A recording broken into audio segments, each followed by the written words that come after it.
Vinopole de l'Institut français de la vigne et du vin travaille pour les 50 000 hectares des vignobles du Sud-Ouest. 12 ingénieurs et techniciens appliquent sur le terrain les recherches de l'INRA dans les domaines techniques, économiques et environnementaux. Notre rôle à nous, c'est de faire en sorte que le viticulteur, dans son mode de conduite de la vigne, dans son mode de culture de la vigne, limite au maximum les intrants.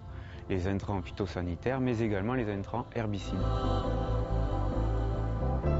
Ces recherches seront appliquées sur les exploitations d'ici peu de temps, à l'exemple des essais d'anerbement des pieds de vigne. Cette expérimentation a été lancée il y a 2 ans, parce qu'on suppose que dans 5 ou 10 ans, il nous faut toujours anticiper, dans 5 ou 10 ans, peut-être n'y aura-t-il plus d'herbicides sur le marché. Donc il nous faut toujours anticiper ces impasses techniques pour la profession. Et donc depuis 2 ans, nous testons ces différentes semences. Les résultats concrets vont pouvoir être diffusés et divulgués à l'ensemble de la profession des vignerons d'ici 2 à 3 ans. Autre volet, les maladies. On s'acharne ici à les provoquer. Par exemple, le milieu. Il adore la chaleur et l'humidité et on teste les alternatives aux produits phytosanitaires. Nous testons notamment ce qu'on appelle des SDN, les stimulateurs de défense naturelle de la plante. Ce sont des produits qui vont permettre à la plante de mieux se défendre contre ce champignon. Si Vinopole prépare la vigne de demain, le laboratoire départemental d'œnologie s'occupe des vins d'aujourd'hui. Dès le matin, les viticulteurs apportent du travail aux 3 œnologues.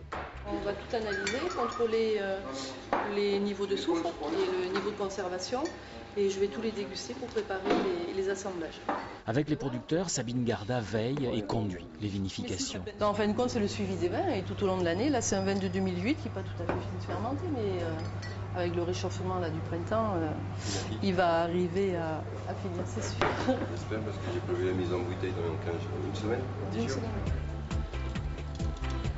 Grâce au soutien financier du département, le laboratoire affiche une relative indépendance et concourt à l'expression la plus complète des vins de Gaillac. Dans l'analyse, on va surtout vérifier l'état, la stabilité du vin, pour principalement sa conservation. Et la dégustation permettra évidemment le détail organoleptique et aromatique.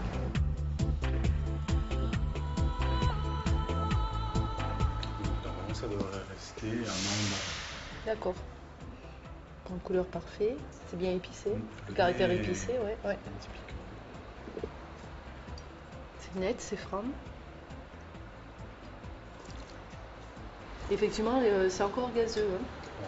Prochain soutirage, ça va se dégazer. Donc prochain soutirage, un petit dégazage. On vérifiera le SO libre s'il faut compléter. Et comme ça, il restera en barrique sans problème. Effectivement, la dégustation au laboratoire peut être intéressante parce que le producteur va déguster dans un autre contexte que le contexte de sa cave. Et de par ailleurs, le fait de venir à la cave, ça permet de voir des fois des détails qui peuvent des fois échapper ou refaire le point sur certaines choses. On a tout sur place aussi, c'est plus facile. Là, on va aller goûter la cuve, peut-être resulfiter pour voir qu'elle nous posait problème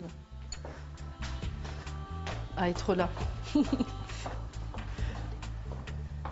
Là, on est particulièrement vigilant parce qu'il y a quand même un coup de chaleur depuis une quinzaine de jours qui fait que les vins, autant l'hiver a été très froid, on a des caves qui sont quand même isolées mais pas thermorégulées suffisamment et donc on a des variations liées à la température.